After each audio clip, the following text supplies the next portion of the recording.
Imagine yourself standing outside on a calm night. The air brushes your skin gently, and you can almost feel every tiny breeze.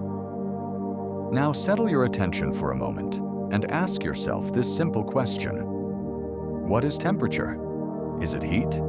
Is it cold? Is it energy?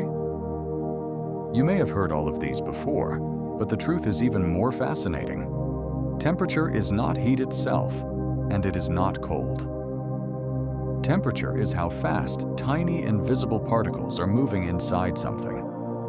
Everything around you, the chair you sit on, the air you breathe, your own body, is made of tiny invisible particles that are always moving. When those particles move fast, we feel hot. When they move slowly, we feel cold. Now imagine if those particles slowed down. Not just slow, but so slow that they almost stopped moving altogether. What would that be like? That lowest possible motion, that absolute calm at the particle level, is called absolute zero. Absolute zero is the lowest temperature in the universe.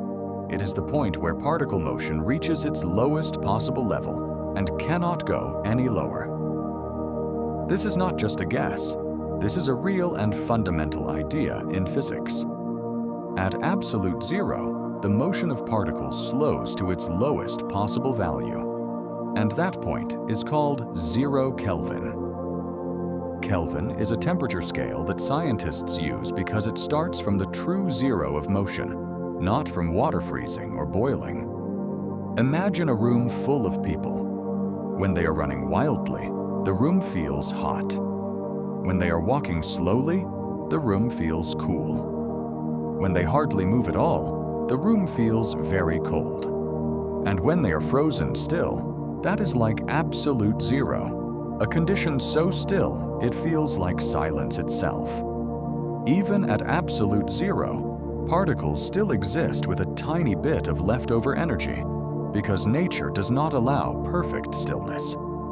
This is where everyday physics slows down and a new kind of reality begins. In the next episode, we will explore what energy really is, the hidden power behind motion, change, and possibility.